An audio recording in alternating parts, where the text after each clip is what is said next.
Cece's Flower Truck here in Fort Collins, Colorado. I am your host, Patti Zorr. And to everyone who is watching us today, we encourage you to please start a watch party so we can get this message out to everyone who needs to hear it.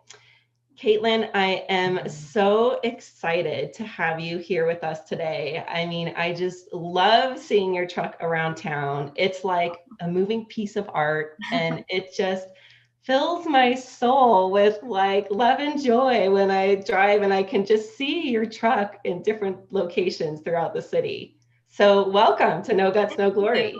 Thank you.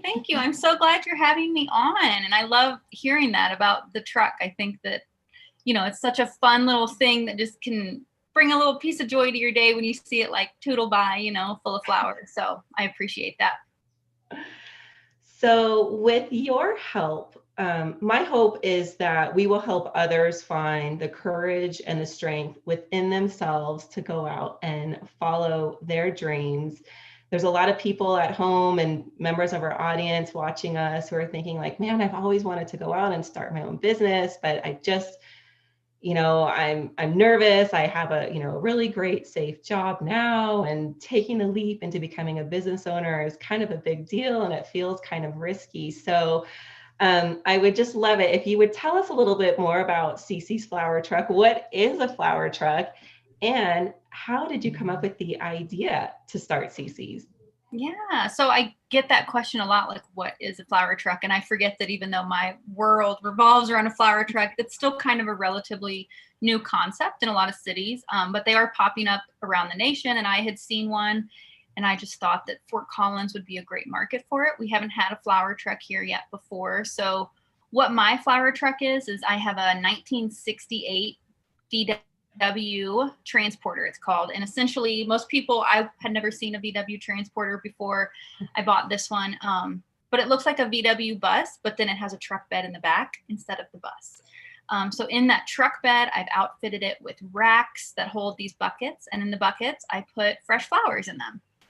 And the whole concept is we do stem-by-stem flower sales for people to build their own bouquet at the truck, or of course, will help. Sometimes people are a little intimidated, but it all looks beautiful regardless. And yeah, the concept behind it is for it to be hands-on and also to kind of deformalize the flower buying experience.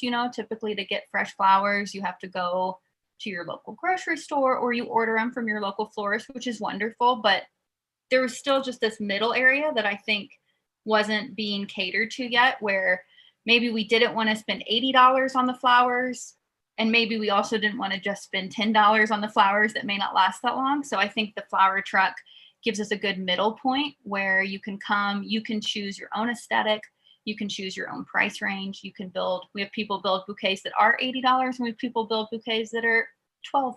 So I think it gives the buyer a lot more control over it. And the common thing is people love flowers. Most people love them. And I have so many people tell me like, oh, I always buy the fresh flowers at Trader Joe's and I love having flowers around. And it's common how much we all love flowers and value just having them on our dining room table.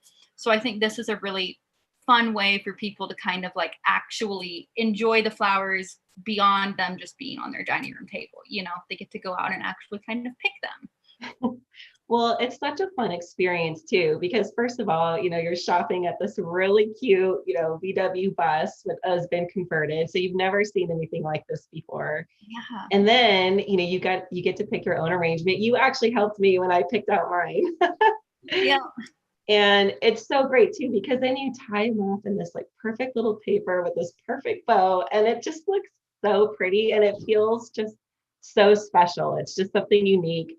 You can't get it anywhere. It's kind of this, every bouquet is different, right? Yeah. Like no two bouquets are alike, I'm sure. Absolutely. And it's fun to see the buyer, come and put something together. I mean, I feel like every bouquet we wrap, I'm like, oh my gosh, that looks good. Like I wouldn't have put those two things together, but that looks really good. So it's just all around. It's like you said, it's just kind of an experience, it's more so than just kind of grabbing them and throwing them in your cart or picking up the phone and ordering them. It's like this fun flower experience all wrapped into one. So how did you come up with the idea to start Cece's?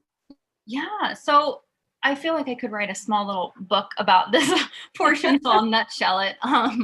But ultimately, this all kind of stems from, you know, like my story is it stems from the passing of my mom, which a lot of people instantly, you know, they kind of like, oh no, sad. And I mean, of course, that is sad that my mom passed away, but there's this really beautiful thing that got to happen and come from that, you know, and so it's, this truck kind of provides me as this way, like even here to continue to like talk about her today, you know, like I get to still talk about her and carry on her memory through this truck. Yes. And ultimately she was sick. She had a rare cancer and she'd battled it for a long time off and on. And so our lives kind of revolved around her being sick, and I'm an only child. And so, and they lived in the Midwest. So I'd kind of, for years, I mean, most of my adult life, I'd kind of on and off, she was cancer free for a period of time. It came back, and it was just that our lives kind of revolved around it. And even though my mom didn't want that, she was the first person that was like, go, you know, travel, do whatever. I mean, I did. I moved away. I went to college. I lived in Florida. I moved to Colorado. So I wasn't just there, stuck there, you know, but I definitely was teetering between two worlds for quite a long time. And she hated that, you know, like she wanted me just to live a normal life, but I always knew that I was going to want to be near her whenever things got bad. And so I don't know if I would have done it any differently, honestly, but I was a bartender for the last 10 years, like have a college degree that I'm not using like so many other people out there. I didn't have like the perfect internship or anything like that. I honestly just bartended as I kind of moved around and, you know, traveled and had new experiences. And in 2015, I was living in Fort Collins, and her cancer had come back, and we knew this time that it was going to be a much different situation, you know, that this would probably, she was already not in great health, and she was given like less than a year to live. So I put everything on hold. You know, I quit my job at the time, which was a bartending job here in town. And me and my boyfriend, we just kind of went like back and forth between Illinois as much as we could.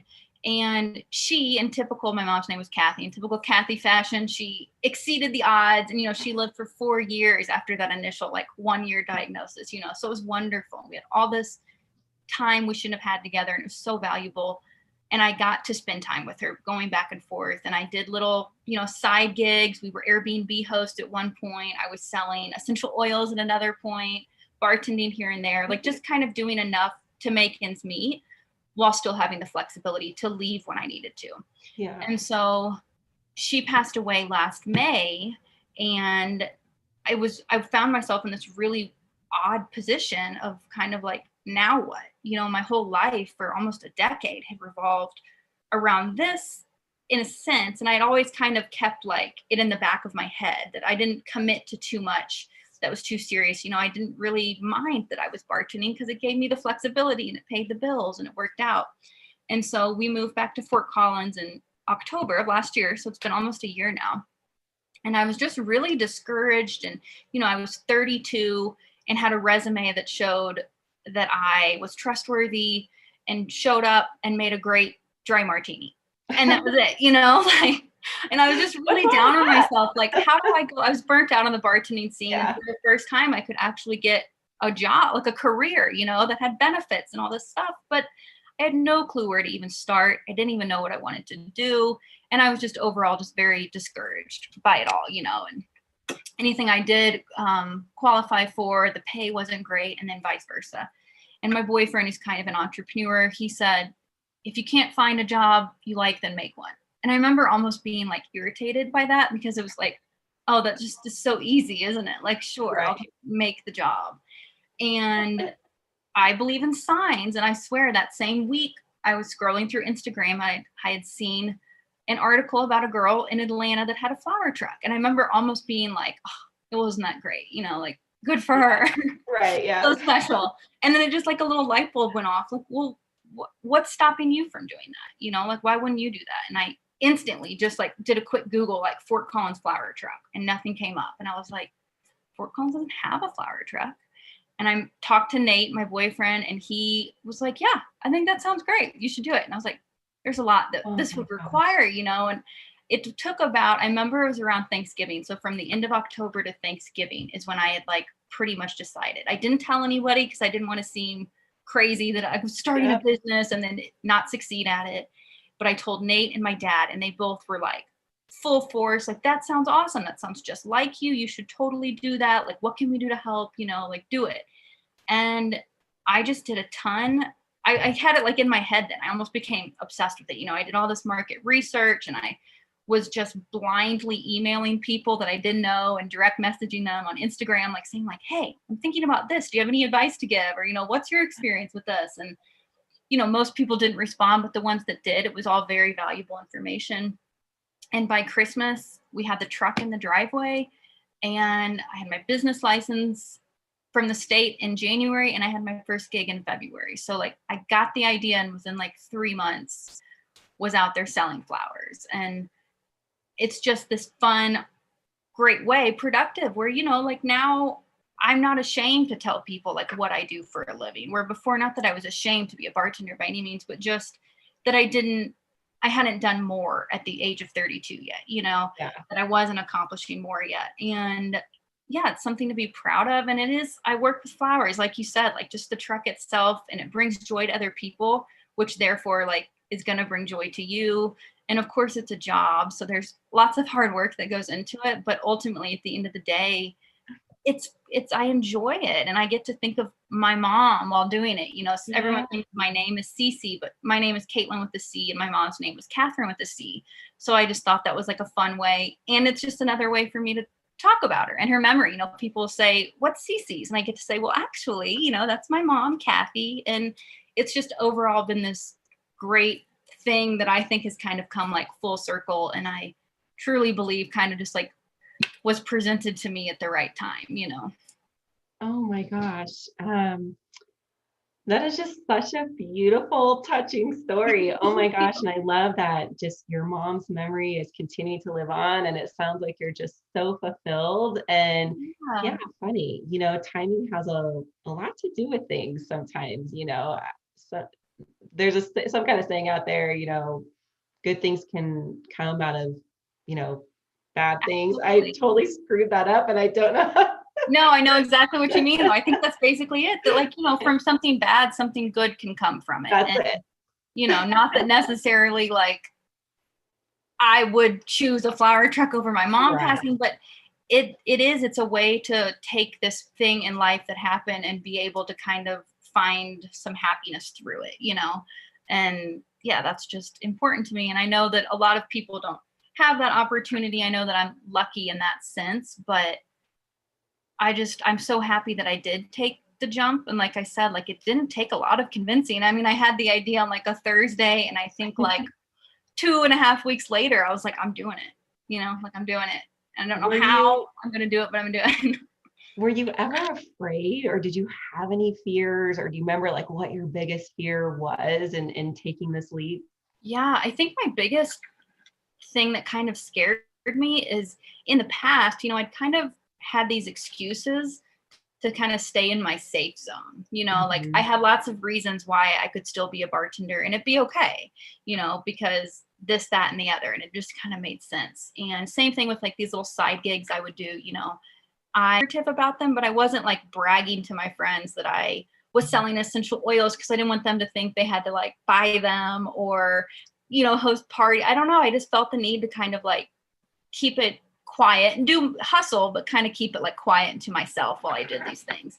And this was something that I couldn't really be quiet about, like I was going to have to like blast this and tell anyone and everyone that was going to listen about the flower truck in Fort Collins and they should come see it. And that was scary to me, that I was going to make it public and that people were going to, my friends and family were going to know about it. And I have wonderful friends and family. So I don't know why I was scared of that, but it's intimidating it makes it more real. So to think of me failing at that after everyone knows about it, that was really scary to me. Like I couldn't like protect myself and stay in my safe zone with this idea.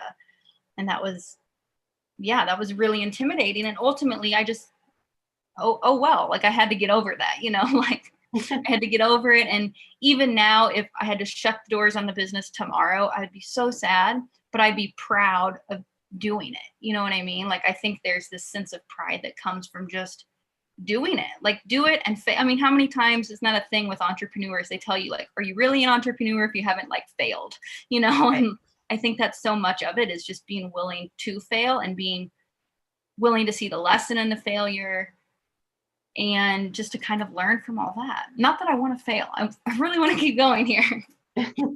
Well, no, there's actually something to be said with that, because most entrepreneurs, right, they say you typically fail within the first 3 years.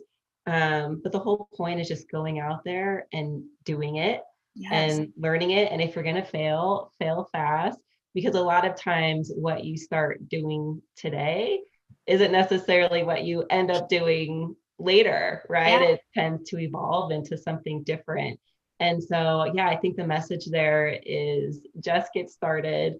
And the sooner you get started, the sooner you'll start learning and then start transitioning into whatever this next big thing Absolutely. is.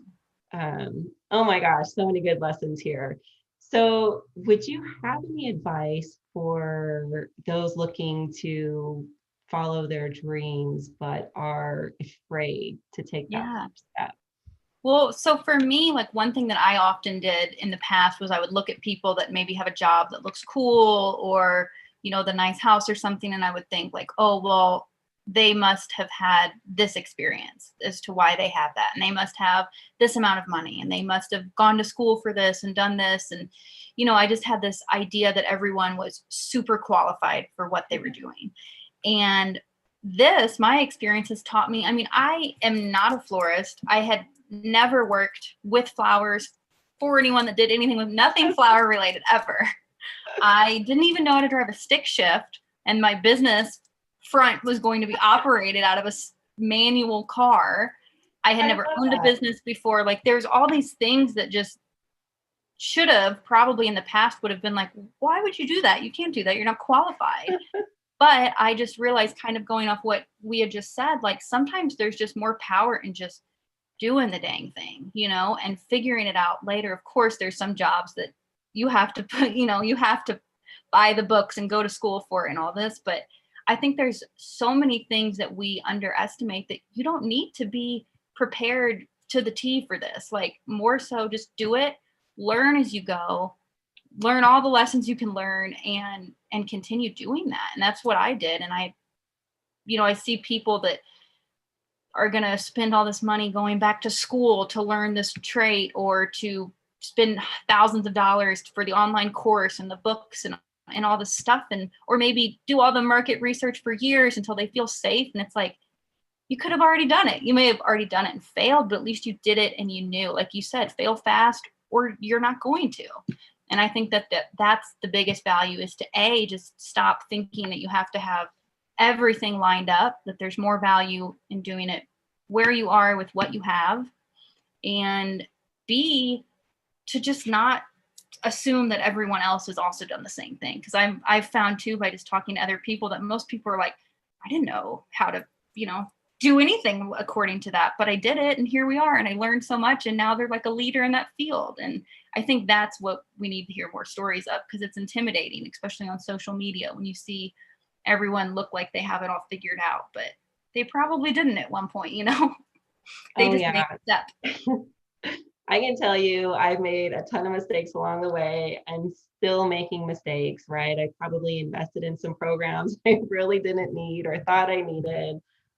Even with working with clients sometimes, right? I maybe bite off more than I can chew at times. So yeah, or learning to say no. That's Yes. something like I've run into, because I sometimes feel like I can be all things to all people, but then it's like, okay, well, what is really the best use of my time? So it's totally true. Yeah, you're going to make a ton of mistakes, but for me, I see it as it's a learning opportunity. I'll know the next time, right? And Yeah. every day I'm getting better and learning along the way. And even still, I think, okay, I think what I'm doing now is going to continue to, evolve into something bigger and better. And so, yeah, it's really exciting times. And, your story, I think, is such an important one. And it really tells people you really can do anything you want to do, right? You just have to want it. You've got to take that first step, Yeah. lean into the fear, get over the fear, accept the fact that you're going to make some mistakes, right? Yeah, absolutely. Yes. And I think those mistakes, like the way I look at it, is because I don't have the education and floristry, and I don't I didn't go to these classes or anything like that. And I just use like my mistakes that I make. I see those as like the investment, like, okay, maybe I lost this amount, I lost a couple $100 on this pop-up because I didn't do it right at the time. I didn't know how else to do it. But from that one pop-up, I learned not to do it this way, and this way.